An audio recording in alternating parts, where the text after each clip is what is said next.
Assalamualaikum warahmatullahi wabarakatuh, saudara yang dirahmati Allah.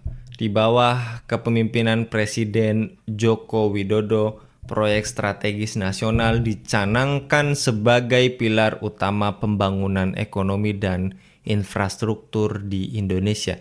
Dengan janji-janji megah, proyek-proyek ini diharapkan akan mendorong pertumbuhan ekonomi, menciptakan lapangan kerja, dan meningkatkan kesejahteraan masyarakat.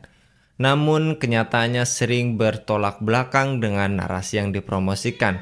Dampak dari proyek-proyek ini tidak hanya menunjukkan bahwa pembangunan yang dicanangkan hanya berkilau di permukaan, tetapi juga mengungkapkan masalah yang mendalam terkait kesejahteraan rakyat dan perekonomian. Proyek Pantai Indah Kapuk II di pantai utara Banten adalah contoh nyata dari paradok ini. Dengan investasi sebesar 65 triliun rupiah dan lahan seluas 1.756 hektar, proyek ini diklaim sebagai kawasan hijau tropical coastland yang ramah lingkungan.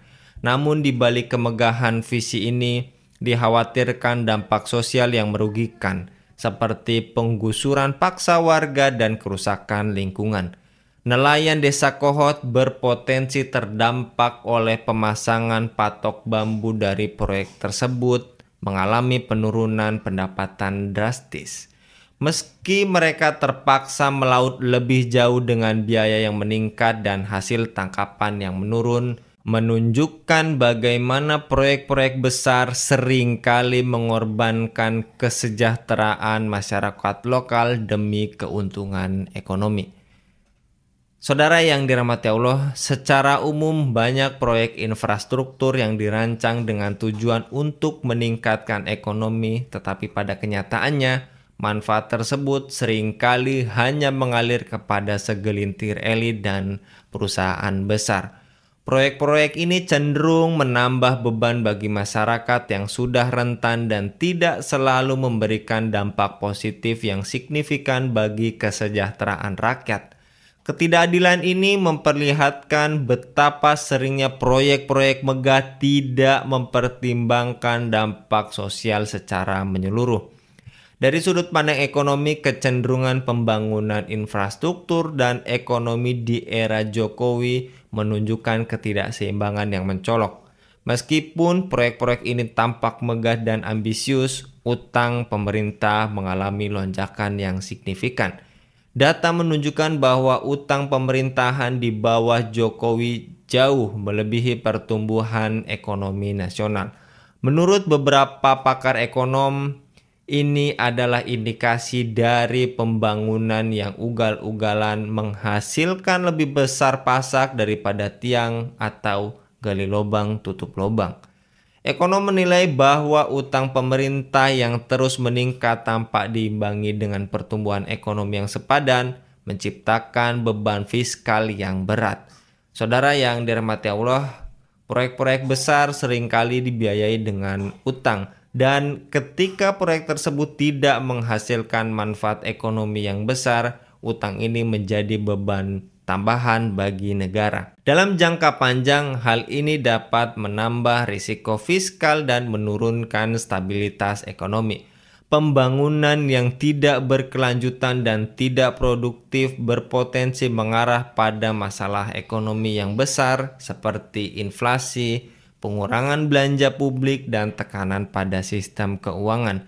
Fenomena serupa dapat ditemukan di berbagai negara besar yang menjalankan proyek infrastruktur besar-besaran dengan dampak negatif pada masyarakat lokal.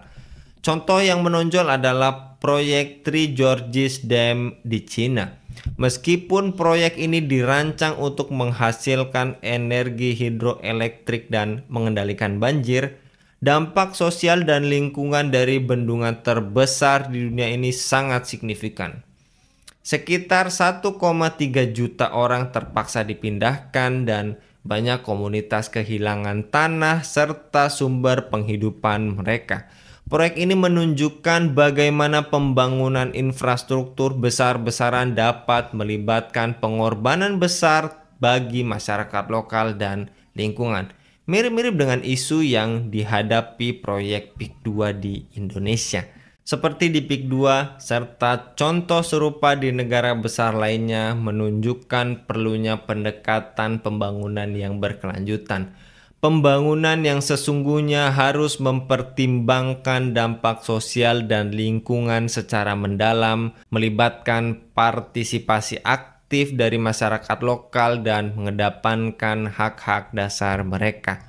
Pemerintah harus menghindari pendekatan gali lubang tutup lubang dan memastikan bahwa setiap proyek yang dilaksanakan benar-benar memberikan manfaat yang signifikan dan berkelanjutan bagi seluruh lapisan masyarakat.